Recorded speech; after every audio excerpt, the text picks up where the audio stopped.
Assalamualaikum Bu Viva. Waalaikumsalam Hera. Terima kasih. Ya.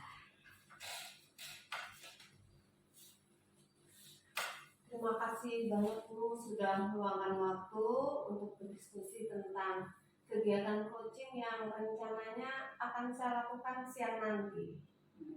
Semoga insya Allah dalam keadaan sehat. Amin. Terima kasih juga Bu Hera karena telah mempercayai saya untuk menjadi observer dalam kegiatan coaching nanti yang akan dilakukan Bu Hera pada siang nanti. Sebelum kita melaksanakan coaching, nah kira-kira apa yang akan kita diskusikan terlebih dahulu? Pertama kali yang akan kita diskusikan tuh sebaiknya tentang rubrik penilaian percakapan coaching dulu Bu, agar nanti proses kegiatan coachingnya itu bisa berjalan lancar, terarah, serta bisa diukur. Oke, jadi kita akan diskusi rubrik penilaian terlebih dahulu ya. Ya. Oke, kira-kira rubrik penilaian ini baik dari kriterianya maupun deskriptornya yang Ibu inginkan itu seperti apa? Ada 2 kriteria Bu. Yang pertama itu coaching sesuai dengan alur Tirta, di mana ada tujuan, identifikasi, kemudian ada rencana aksi, kemudian ada tanggung jawab. Tanggung jawab itu komitmen tindak lanjut dari hasil yang akan saya capai. Nah, kemudian itu kan kriteria yang pertama. Kriteria yang kedua itu adalah kompetensi inti coachingnya sendiri. Seperti itu. Kalau untuk deskripsinya, bagaimana kalau kita mengambil 3 deskripsi Bu? Deskripsi yang pertama itu tidak saya lakukan dalam percakapan. Kemudian deskripsi yang kedua itu sudah saya lakukan namun belum sesuai.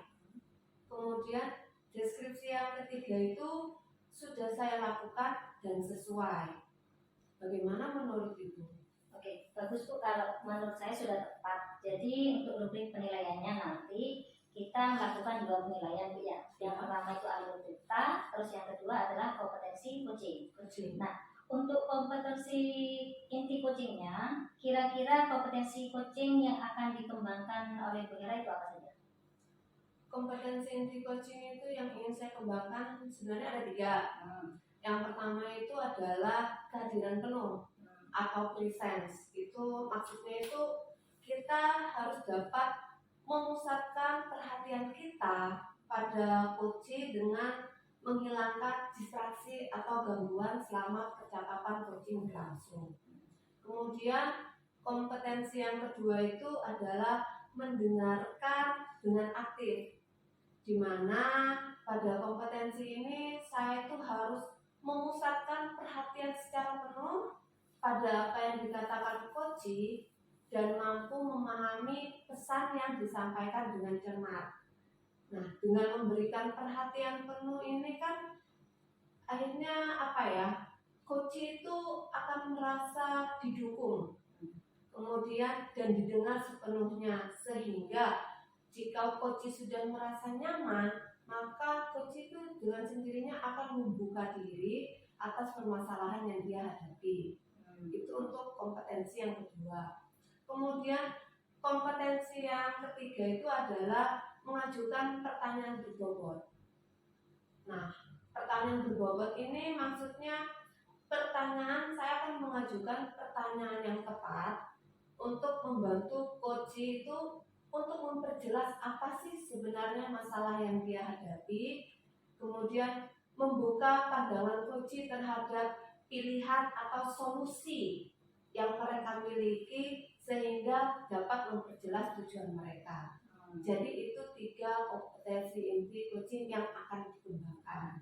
Dari 3 kompetensi itu apa mau dikembangkan semua atau ada beberapa yang akan dikembangkan oleh Bu Hera? Maksudnya yang intinya yang mau diobservasi ya, nanti. Kalau yang untuk diobservasi saya tidak mengambil semuanya Bu. Saya cukup mengambil 2 kompetensi inti coaching aja yang nanti saya minta tolong Bu Biba untuk observasi. Yang pertama itu saya mengambil kompetensi kehadiran penuh atau presence. Kemudian yang kedua saya akan mengambil kompetensi yang mendengarkan aktif. Jadi 2 kompetensi itu yang minta tolong untuk diobservasi nanti ya Bu. Oke, jadi ada 2 yang akan saya amati nanti ya, yang akan masuk dalam rubrik penilaian. Ya. Oke. Ini kemudian kalau indikator ketercapaian dari tujuan pengembangan yang Ibu inginkan itu seperti apa? Jadi yang dapat dikatakan tercapai itu seperti bagaimana? Iya, di awal tadi kan saya sudah mengatakan bahwa ada 2 kriteria yang akan saya ambil untuk diobservasi oleh Bu Biba. Nah, yang pertama itu kan kehadiran penuh dan mendengarkan aktif.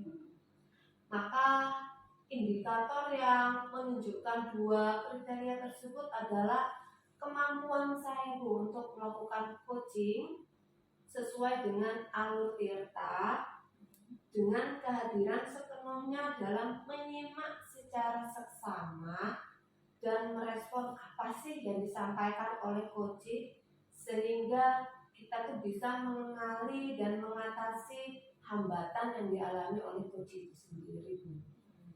Oke, bagus sekali Bu Hera. Dan mudah-mudahan nanti sesuai dengan ekspektasi dan tujuan yang ditetapkan ya. Amin. Jalan dengan lancar. Amin. Ya, terima kasih banyak Bu ya atas waktunya dan sharingnya. Nanti Ya, saya tunggu saat percakapan coaching. Oke, sama-sama Bu. Ya.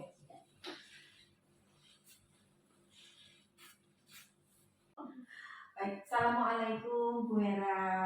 Waalaikumsalam Bu Anis, apa kabar? Alhamdulillah Bu. Bu Hera sendiri bagaimana kabarnya? Alhamdulillah baik juga Bu. Begini Bu Anis ya, sebelum kita memulai kegiatan coaching, ada yang ingin saya sampaikan bahwa kegiatan ini direkam Bu. Ya, sebagai keperluan saya akan ada program yang saya jalani Bu. Jadi harus saya rekam, tapi tenang aja, rekamannya itu hanya didengarkan oleh fasilitator. Gitu. Ya, nggak apa-apa Bu. Iya, nggak apa-apa Bu. Nah, kemudian di sini saya perkenalkan Ibu Tobiba. Ini sebagai observer yang akan mengamati proses coaching kita kali ini. Oke, nggak apa-apa Bu ya. Iya, nggak apa-apa Bu Hera, nggak apa-apa. Silakan. Terima kasih banyak Bu Anis ya. Nah, jadi gimana nih? Apa yang bisa saya bantu? Begini Bu, saya ada permasalahan di pembelajaran PAI dengan anak-anak. Gitu. Oh ya, seperti apa permasalahannya Bu? Mungkin Bu Anis bisa cerita lebih detail lagi. Oke.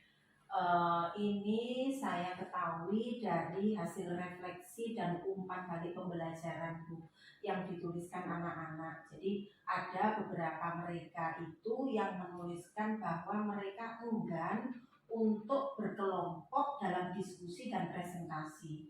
Jadi mereka mengatakan lebih enak belajar sendiri daripada membentuk kelompok-kelompok diskusi. Nah, begitu Bu. Oke, berarti ini ada 2 hal yang saya catat Bu ya. Anak-anak itu lebih senang belajar individu daripada membentuk kelompok diskusi dan presentasi. Iya. Jadi Bu Anis ini permasalahannya dengan beberapa anak yang lebih menyukai belajar individu daripada membentuk kelompok diskusi dan presentasi. Iya Bu, iya betul seperti itu. Jadi saya juga khawatir gitu karena itu nanti akan berpengaruh kepada motivasi dan semangat belajar mereka Bu Hera. Iya, benar sekali itu Bu. Nah, jadi gini, ukuran keberhasilan seperti apa yang Bu Anis harapkan pada pertemuan kali ini? Baik, ukuran keberhasilan yang saya harapkan dari pertemuan ini Bu, nanti saya bisa menemukan solusi bagaimana anak-anak tersebut itu mau dan senang membentuk kelompok diskusi, kemudian dan bisa melakukan presentasi. Karena hal ini kalau menurut saya itu adalah termasuk keterampilan yang mereka butuhkan untuk masa depan dan kehidupannya, yaitu terutama untuk keterampilan bekerja sama dan kolaborasi dengan orang lain Bu Hera.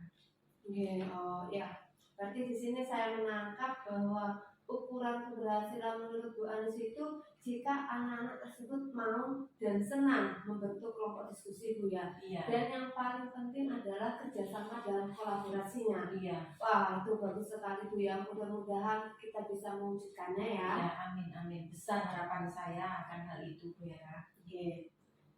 Kira-kira menurut Bu Anies, apa sih yang menyebabkan anak-anak tersebut itu enggan membentuk kelompok diskusi dan melakukan presentasi? Baik, mereka menuliskan Bu alasannya karena memang ada beberapa anggota kelompoknya itu yang tidak pernah membantu dan memikirkan misalkan pemecahan masalah dalam kelompoknya. Jadi mereka istilahnya hanya titip nama saja Bu. Kemudian ketika saat presentasi itu mereka tidak mau, jadi mereka hanya meminta ketua dan sekretaris dalam kelompok itu untuk yang melakukan presentasi, sehingga anak-anak yang aktif itu merasa enggan Bu karena mereka merasa capek sendiri gitu. Oh ya, berarti memang untuk diskusi kelompok ini ada beberapa yang hanya menitipkan nama. Iya, gitu. Jadi kebanyakan yang kerja itu aja. Iya. Ya, berarti Bu Ani sudah mengetahui ya beberapa penyebab yang menyebabkan mereka itu enggan untuk membentuk diskusi kelompok. Nah, hambatan apa sih yang menghalangi Bu Anies untuk mewujudkan tujuan yang tidak tercapai itu seperti apa hambatannya? Oke. Kalau menurut saya sih Bu, sebetulnya ada dua hambatan ya Bu ya, yang cukup mengganggu saya.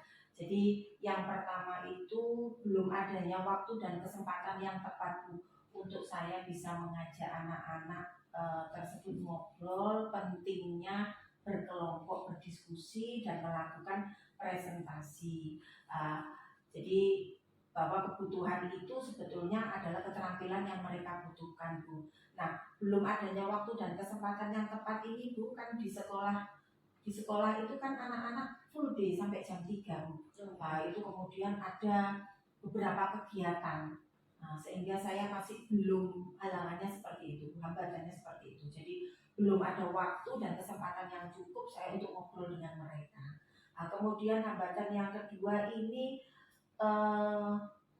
sudah pasti keterbatasan kemampuan saya sebagai guru dalam menerapkan metode pembelajaran yang lebih menarik dan tepat sehingga anak-anak itu semangat dan termotivasi untuk melakukannya. Jadi ada dua itu Bu yang menghambat saya. Ya. Saya ulang lagi ya. Berarti dua hambatan yang Bu Anies hadapi itu yang pertama adalah belum adanya waktu dan kesempatan, karena memang sekolahnya full day. Kemudian yang kedua metode pengajarannya kurang menarik, seperti itu ya. Nah, kalau misal saya menyebutkan skala dari 1 sampai 10, nah Bu Anies itu merasa berada di posisi berapa sekarang ini karena adanya hambatan tersebut?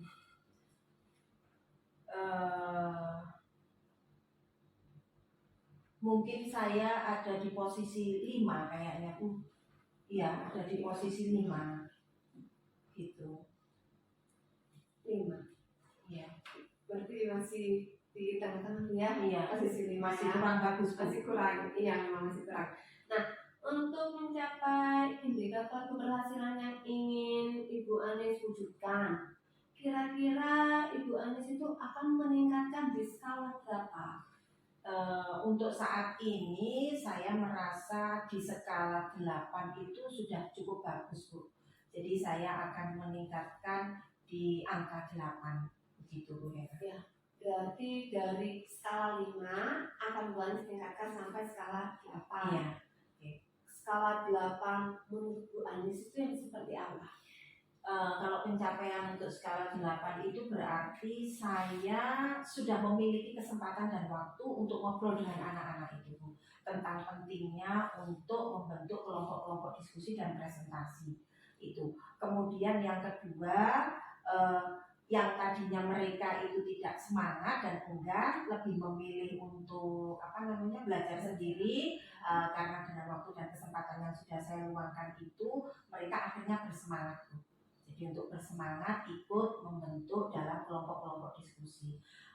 Kemudian untuk yang kedua ini berarti saya juga berarti sudah menemukan metode Bu, metode dan pembelajaran, teknik pembelajaran sih, bagaimana supaya anak-anak itu aktif semua ketika berdiskusi. Jadi tidak ada satu dua yang pasif. Ya, jadi saya sudah menemukan metode maupun teknik pembelajaran yang bisa mengaktifkan seluruh anggota ketika berdiskusi maupun ketika presentasi. Itu skala 8 yang ingin saya wujudkan, Bu Mira. Ya, kalau saya tangkap skala 8 yang menurut Bu Anis itu ada 2, Bu ya. Iya. Yang pertama itu Bu Anis sudah memiliki kesempatan dan waktu untuk berdialog dengan anak, ya, sehingga Bu Anis bisa mendapatkan informasi apa sih yang membuat mereka yang tadinya itu enggan untuk belajar kelompok, akhirnya Bu Anis mendapatkan informasi, oh seperti ini, itu yang pertama Bu ya. Kemudian yang kedua itu Bu Anis sudah menemukan metode yang menarik, gitu ya, sehingga mereka aktif dalam kerja kelompok. Jadi tidak ada satu atau dua anggota yang pasif. Iya. Ya, luar biasa sekali Bu, bagus Bu. Nah, kira-kira apa rencana Bu Anis ini untuk mencapai angka 8 dan bagaimana mengatasi masalah yang dihadapi saat ini? Untuk masalah yang pertama itu Bu, saya akan mencari waktu dan kesempatan yang tepat. Kapan kira-kira saya bisa mengajak ngobrol tentang manfaat membentuk kelompok-kelompok diskusi dan presentasi. Nah, untuk masalah yang kedua Bu, saya harus menemukan metode dan teknik yang tepat dalam berdiskusi dan presentasi yang bisa membuat semua anggota tadi itu menjadi aktif, tidak pasif, sehingga tidak ada ketergantungan ya. Jadi anggota yang pasif bergantung kepada anggota yang aktif. Jadi memang bisa jadi ada mereka yang punya kelebihan lebih. Iya. Ya. Nah, baik sekali ya rencana Bu Anis yang Bu Anis pikirkan. Kira-kira apakah masih ada lagi strategi yang ingin dilakukan? Iya, ada Bu. Jadi begini, kebetulan saya memiliki beberapa buku tentang model, kemudian strategi dan metode pembelajaran yang menarik Bu. Nah, salah satunya di situ saya melihat metode presentasi maupun metode diskusi dan presentasinya ya, itu ada namanya metode lingkaran besar dan lingkaran kecil. Nah, itu nanti akan saya pelajari lebih lanjut dan akan saya coba terapkan. Iya. Berarti di sini nih ada, kalau saya rangkum tuh ada 3 Bu ya. Iya. Ada 3 strategi. Yang pertama itu mengobrol dengan mereka tentang manfaat berdiskusi dalam kelompok dan presentasi. Kemudian yang kedua menemukan teknik pembelajaran atau metode pembelajaran yang menyenangkan. Kemudian strategi yang ketiga adalah itu, Bu Anis memiliki beberapa buku ya. Kemudian di situ ada metode presentasi yang disebut lingkaran besar dan lingkaran kecil. Iya. Nah, jadi ada 3 strategi itu Bu ya. Nah, luar biasa sekali Bu Anis ya. Jadi Bu Anis itu sudah mengetahui apa yang harus dilakukan. Kira-kira nih, kapan rencana tersebut akan dilaksanakan? Insya Allah minggu ini sih Bu. Jadi minggu ini saya sudah harus rencana itu sudah bisa harus saya lakukan. Jadi insya Allah minggu ini. Berarti lebih cepat lebih baik nih Bu. Iya. Nah, apa komitmen Bu Anis terhadap rencana yang sudah kita bahas tadi?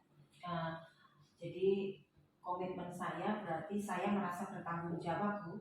Jadi untuk mewujudkan 2 hal tersebut di atas, jadi agar anak-anak itu betul-betul merasakan pembelajaran yang menyenangkan dan membahagiakan. Iya, benar sekali. Pembelajaran yang menyenangkan dan membahagiakan. Iya. Karena kalau anak-anak sudah senang dan bahagia, maka anak-anak akan betah ya di kelas ya. Jadi tidak terasa membosankan. Benar sekali.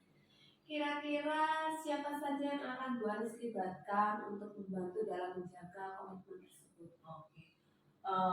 Yang pertama yang saya libatkan jelas anak-anak Bu ya, karena saya harus selalu berkomunikasi dengan mereka. Kemudian rekan sejawat, nah rekan sejawat ini saya akan meminta tolong untuk membantu saya dalam kelancaran itu. Jadi mungkin di dalam kelas atau di luar kelas, nah begitu. Kemudian termasuk juga wali kelas Bu. Jadi saya nanti akan melakukan koordinasi rutin dengan wali kelas gitu. Ya, bagus sekali Bu ya. Semoga solusi yang Bu Anis rencanakan ini menjadi jalan keluar yang terbaik sehingga bisa menemukan solusi, sehingga solusinya ya bisa. Nah, bagus sekali Bu ya. Iya. Semoga solusi yang Bu Anis rencanakan ini menjadi jalan keluar terbaik.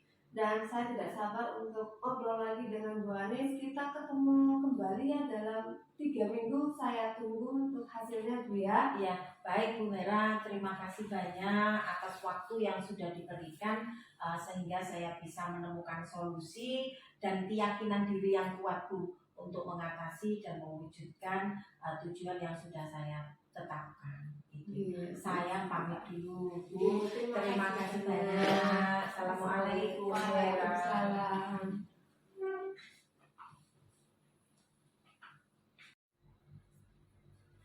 Bagaimana perasaannya tadi Bu Hera setelah melakukan proses coaching tadi? Alhamdulillah Bu, senang dan lega sekali. Oh, alhamdulillah.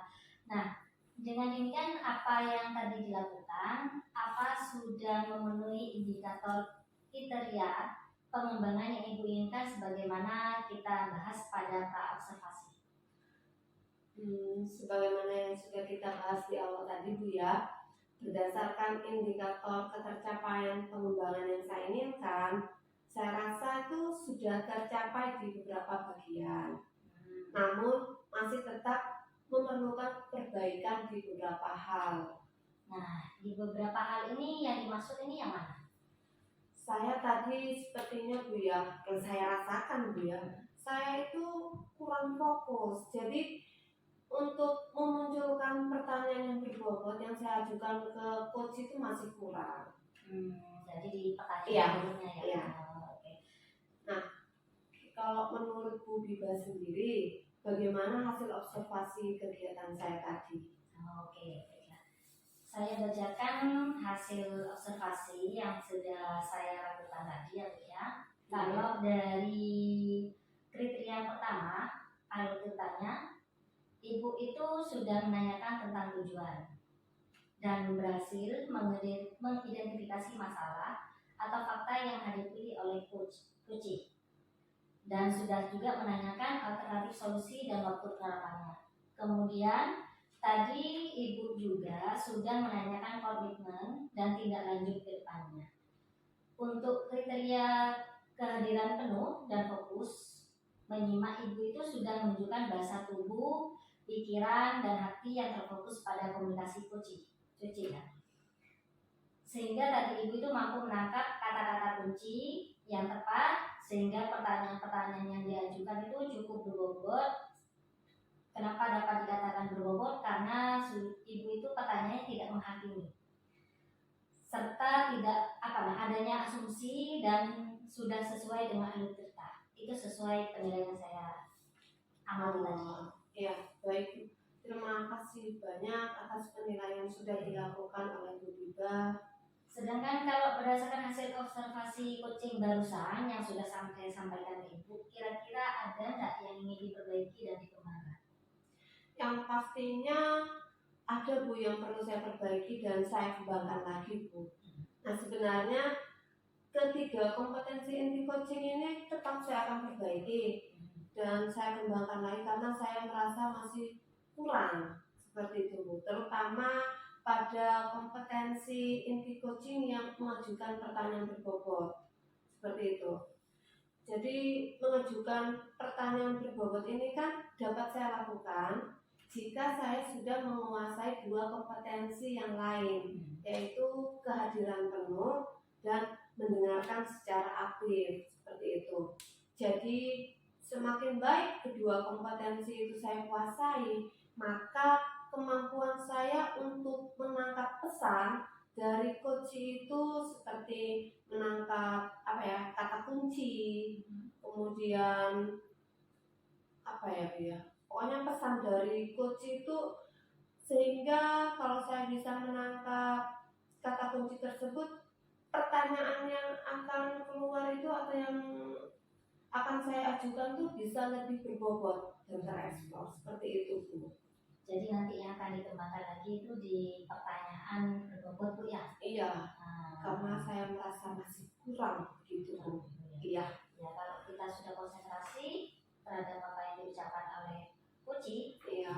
tapi kita bisa membuat pertanyaan itu Iya. dengan berbuat ya. Iya. Sebelum biasa semangatnya dari Bu Hera. Semoga ini dapat mewujudkan dari apa yang dilakukan Bu Hera, dan Bu Hera dengan cukup latihan mungkin dapat memperbaiki dalam mengajukan pertanyaan yang berbobot. Iya. Terima kasih banyak Bu atas motivasi, saran dan kerjasamanya. Sama-sama Bu, dan saya juga terima kasih karena melalui proses coaching ini saya juga banyak belajar bagaimana saya bisa melakukan coaching juga nanti dari dari alur cerita sama kompetensi inti coaching. Terima kasih banyak. Oke, nanti lain kesempatan kalau ada waktu atau ada kita akan bertemu kembali Bu ya. Oke, insya Allah Bu. Terima kasih banyak Bu ya. Sama-sama. Assalamualaikum. Waalaikumsalam.